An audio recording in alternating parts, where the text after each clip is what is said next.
Hello, everyone. This is Laz Jacob at newclevelandradio.net, bringing you another episode of Running with Laz and Company. Today, my company is Alex Johnson.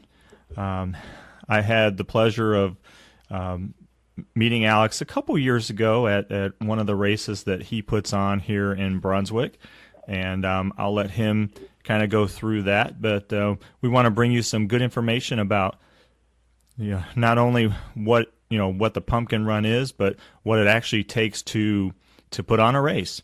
Alex, you want to introduce yourself? Hi, everybody. My name is Alex Johnson. I am the organizer of the Brunswick 5K Pumpkin Run and Walk. This year, it will be on October 6th, and I'm actually glad we're doing this topic today because, quite honestly, with the way races are done, you got to begin pretty early. So we started going over new logos now, and we're going to be going out for sponsorship soon and doing it all over again. So now, Alex, how long has the race been going on? Will this be your third or fourth year? This will be the fourth year, and I wanted to get on a Hermes circuit this year, and I guess that you have to apply a year in advance to get on that. But I wasn't even eligible to be on the circuit last year because you have to have a race that begins or that goes at least 3 years. So I was caught between a rock and a hard place. But from what I heard that people kind of drop out of that circuit all the time. So I asked if I could be put on the waiting list, and I don't know if they did or not, but I asked to at least try to be put on the waiting list for the Hermes circuit because certainly put a lot of effort into this race and a lot of blood, sweat, and tears. And at the end of the day, we just want to make sure that our charity gets enough money to sustain itself a little bit. So that's what we're hoping to do this year. Yeah, I think I've done the race every year now, or for the past 3 years, and the weather has kind of been hit or miss. I think that the first year it's pretty much a downpour for the entire race, but man, you still got a lot of people out there to participate. That was definitely a miss that year. Yeah. But this past year, the weather was absolutely phenomenal, right? I mean, we had a sunshine, and it was a noon race, so it was great. Yeah, the race this year was absolutely bonkers. I mean, I think it was like 90-degree temperatures, wasn't it? I don't know. If it was 90, I probably would have fell over dead. I'm too old to get out there and run anyway. It was like that real humid heat, and when you have a race in October, you really can't gauge whether or not you can actually, how to play it, because it could be cold, it could be rainy, it could be beautiful, it could be humid. I mean, it's October weather. It's crazy. Right. So who knows? Absolutely. So can you, since this will be the fourth year coming up, but the past 3 years, what do you feel like your experience has been on the race? Are you pretty happy with how it's been going? How would you like to proceed it? Are you going to continue to try to do this race for a number of years or more years? Well, I think I've got a pretty steady core group of people that like doing the race, which, I think is fantastic, and it gives. Yeah, that's right. So that's right. So we got a good group of core people that really enjoy and believe in the race, and I guess that's what we want, because we want word of mouth to get out there and people to try it. And I think the first year and the second year, I was really caught up on having something besides the race to get people interested. I was still trying to improve the race, but I was trying to make it an all about, a whole family function with a whole bunch of other things. And so that's what I was trying to do. Now, and then okay, go ahead. Sorry. Last year, I continued to do that, but I think I also went a little step further, and I tried to, because of the Halloween-themed race, I wanted to incorporate zombies with it. So we wanted to get zombies chasing the runners a little bit, which is what I think we're going to do again this year. But we're going to put a little more attention to detail to the zombies, and we're going to try and add a few more than what we had last year. So Um, Now you mentioned thanks, baby. that the race last year it started at noon. I think the year before it may have been a little bit earlier, but I think when you and I had talked previously, you were thinking about having it at like a midnight run or something like that. Are you still contemplating doing that? Well, we're going to try and do it at 6:30 this year, Oh, nice. Okay. and it'll be early evening, and that's what we're hoping to do because we want to make sure that last year it was a great race, and we had a lot of people come on by, and we still raised a lot of money for our event. But what I wanted to do was eliminate some of the competition that we encountered last year. I mean, I think there was 6 or 7 events that were happening at the exact same day on the exact same time that my event was happening. So I figured let's just alleviate the competition and let's just have the event at night. That way, whatever kind of day run people are doing, they still have time to dedicate themselves later on that night, maybe get in costume and get spooked out and enjoy kind of an evening run along the lake. Sure. So that was the goal. And I know that I think the Akron Marathon moved its race back a week, so that was a problem we had. A lot of runners that we had the year before were trying to do that race instead of my race. But we had a lot of participants that would normally do my race at the Akron Marathon. So that was one. I know the Brexel Towpath had a race. I think there was a race for Alzheimer's, and I mean there's just a whole bunch of other different events that are happening that day. I think Home Depot had their safety fair. So it was just like I said, we still had good attendance and we raised a lot of money. But I know there would have been a lot more people there had it not been so many other things going on. Yeah, I agree with you. The Medina County Roadrunners Club, here in Medina, they actually send a lot of runners to go do that Akron Marathon, as part of relays and so forth. So if you had it, if that ended up falling on the same day, that would have been tough because I think a lot of those, Medina Roadrunners would have come and support your race. So, hopefully you don't run into that again this year and we get a lot of, runners from Medina County to come do it. I know we get a lot of, it seems like cross-country runners from Brunswick High School and some of the other surrounding high schools. So it'd be cool to actually watch this race continue to grow as I think it will. Yeah, and this year with it being at night, we're in early evening. I don't want to say night just yet, but early evening because I don't want to. If it's at night, it makes it very difficult for people to volunteers to help take down decorations and props and whatnot if it's pitch black outside. Sure.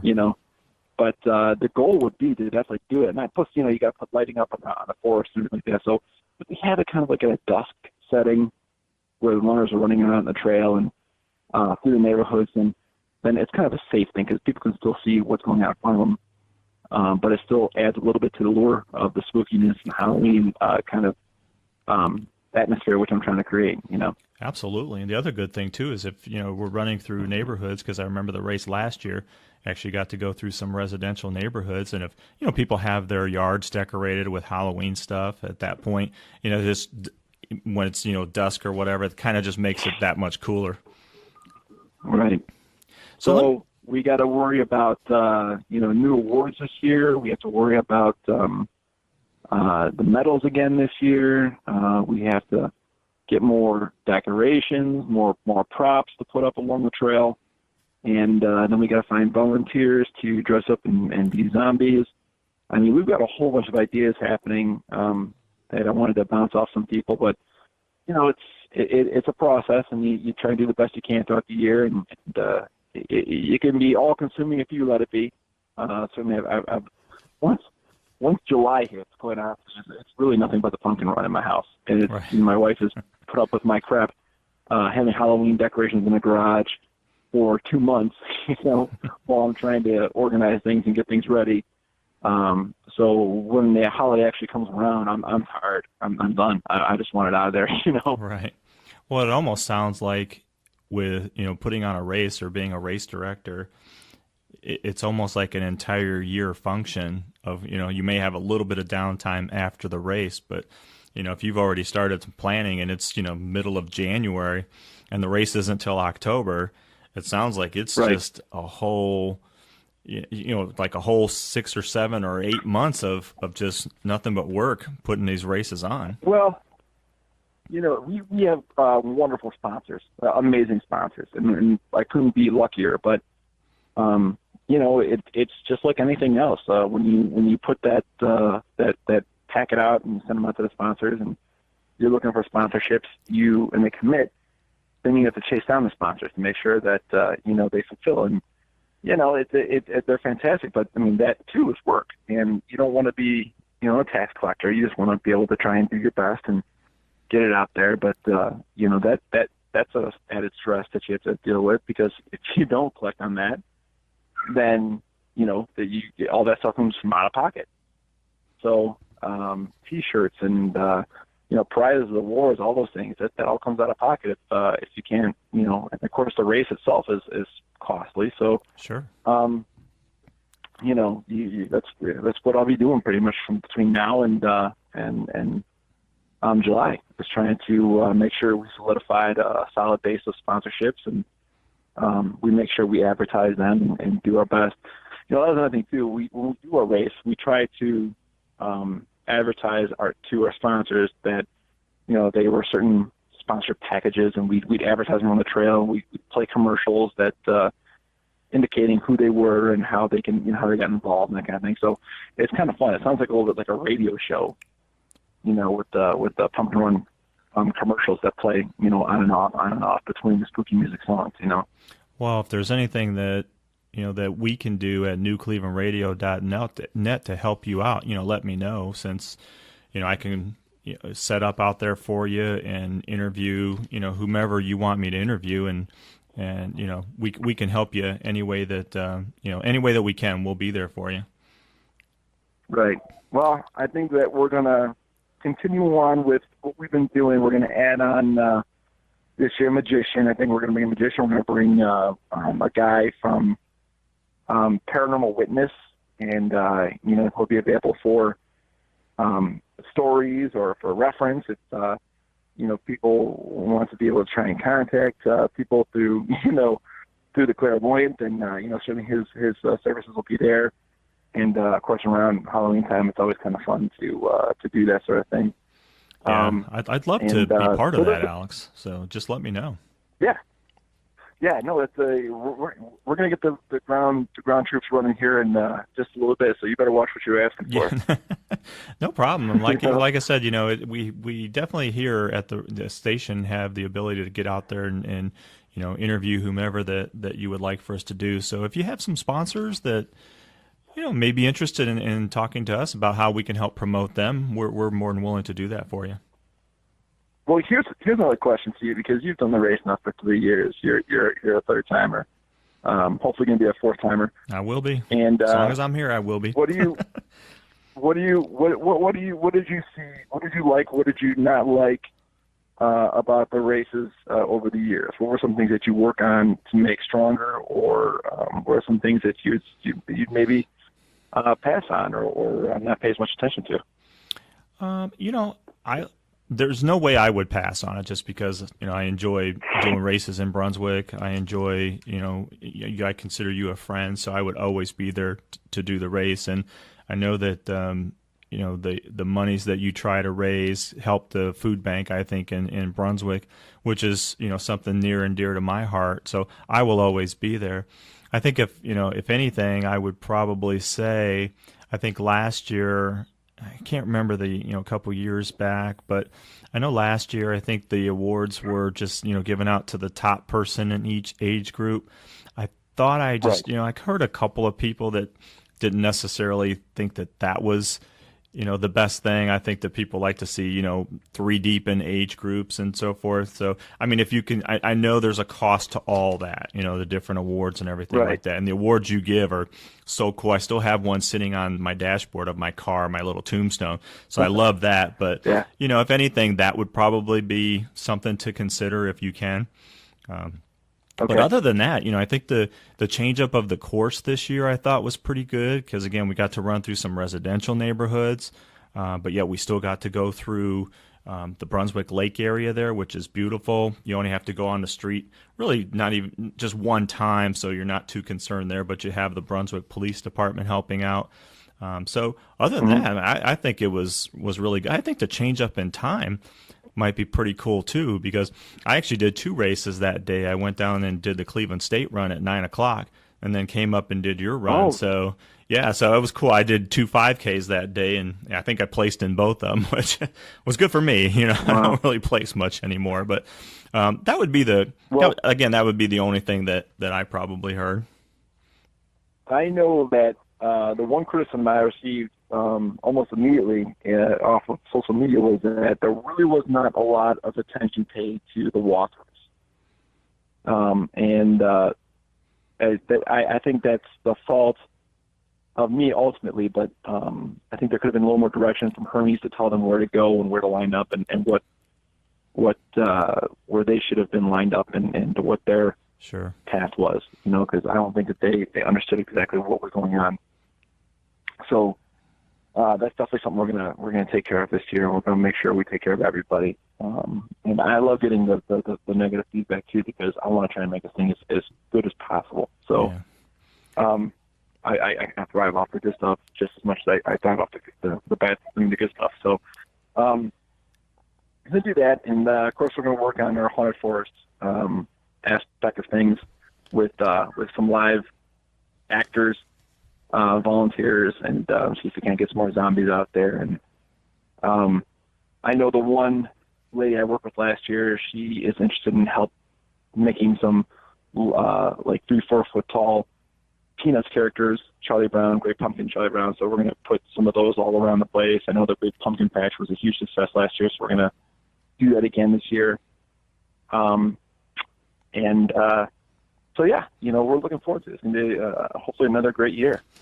Do you see, you know, since Scene 75 finally opened up, do you see them possibly participating and helping you out at all with sponsorship? I hope so. They gave us a little bit last year. I think they had committed a lot of money to the Brunswick, what's it, Family Days? Not Family Days, but you know, the fireworks ceremony. Yeah. So I like think old-fashioned days or something like that. I think they kind of blew their wad on that. Right. So they were just trying to help out, and they spread themselves out probably a little too thin when it came around time for me to ask for money. So, but you know, they were gracious, and they certainly donated a little bit to us, and we made sure that they were represented as well. So, you know, Tri-C and Scene 75, Brunswick Kids, Dentistry, to name a few, and of course, you know, for True Value, they've always been great sponsors to us. So, well, there's definitely newer businesses too in, you know, the Brunswick area that are opening up. So maybe they'll, you know, be looking at possibly helping out with some sponsorship too. And again, the proceeds really go to help a great cause. Let me ask you a question. Yeah. Like, you know, when you do a race like that, you know, you have to have some type of timing or you know, so forth. But how does an organization like Hermes or any other timing, how do they help you out? Do they take or alleviate any of the things that you have to do, or do they just basically come set up, do the timing, and that's pretty much it? Well, they set things up this year. The third year was honestly the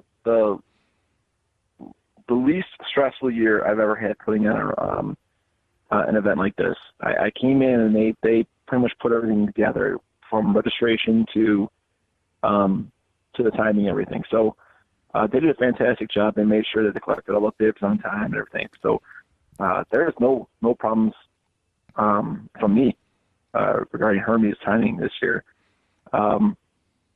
You know, I think we're going to continue with the bibs this year. Good. We're not going to do the chip timing. Okay. Not just yet, because it is an extra cost to do that. But they came out and they measured out the course for us and gave us the new course. So I think we're going to continue with that this year, unless you know, for whatever reason things change. But I think that course last year was pretty good, so we'll continue on with that. Yeah, I think the size of the race, the tag timing or pull tag timing is still pretty good, and they're pretty quick at getting the results too. So it happens very fast. I think that once Yeah. your race starts to get larger, which I'm almost positive it will, I think that you may want to consider probably at that point doing some chip timing. But other than that, I mean, pull tag is still pretty common out there. With different races, so I wouldn't be too concerned about that at all. I think if our race grows a little over 400 or 500 people, that's when we'll start worrying about the chip times. Sure. Yep. No, I agree with you on that. But up until then, I think it's okay. Which don't get me wrong, that'd be my dream. That's why I want to get on the Hermes circuit, because you have like a built-in audience right there. Right. Well, you have to do chip timing too when you get on the Challenge Series. That's something that they require. Yeah. Yeah, they require that if to participate in the Challenge Series races that it has to be chip timing. And I think the reason they do that, Alex, is because you have people that are competing in their age group, and if it's pull tag, and if you're starting a little bit towards the back, your time is not going to be as accurate as maybe somebody that's up at the front, because everybody starts at the exact same time, and if you're 15 rows deep, you could be 3 or 4 seconds off, and that could mean something in a race, in a Challenge Series like that. So just know that next year, if you want to be part of that, they will require you to do the chip timing. Okay, I think so. I know it. Yep. Well, Alex, I mean, I really appreciate you taking the time to chat with me, and I'd love to as the planning process goes along, maybe just talk to you for 15 to 20 minutes about how it's coming along and what you see, and if there's help that you need out there. I'm sure there's a lot of volunteers that you need on throughout the planning session as well as on race day. Yeah, I think that I'm looking for an event coordinator to help me kind of plan things and to, just kind of put me at ease when I'm that day, because I'm usually running around like a crazy person that day, and if there's like a coordinate the masses that day, which we kind of had somebody last year who helped out, and they were fantastic. But we're looking for somebody a little more professional and, going from there. So, sure. Hey, listen, if you can spread the word out, great. And well, I don't want to put her on the spot, but I think one really good one would probably be Alana, even though she's not, on helping me with the hosting of the show anymore, which I miss her, co-hosting the show with me, but. Boy, she has some real good marketing ideas and planning ideas. So you may want to touch base with her. I'm sure if she has some time, she would probably, love to help you out. So Alana, I'm sorry I put you on the spot. Yeah. How could she say no, right, Alex? Right, of course not. Yeah, no, she actually she did volunteer herself. She said she'd be willing to help out and do whatever she could. So. But with volunteers, you gotta tread, lightly, because you don't want to push them too much. They're volunteers. Oh, right, absolutely. So, but it's first, like I said, it's for such a good cause, and I'll be running the race, and I'm sure Alana would probably want to run the race too, if she can still kind of do the, the coordinating of it, but also run the race, and you just. You never know. It's just it's a great race to do, and if I can help you in any way spread the word, I'm more than happy to do that. We'll be posting this episode live or on my page directly, and it'll be shared on Facebook, Instagram, or link will be. So we'll get the word out there for you. All right, brother. Thank you so much. Okay. This is Laz Jacob at newclevelandradio.net with another episode of Running with Laz and Company. Alex, I really appreciate it. Thank you, sir. Have a great day. All right. You too. Bye-bye. All right, man. Take care. Bye-bye.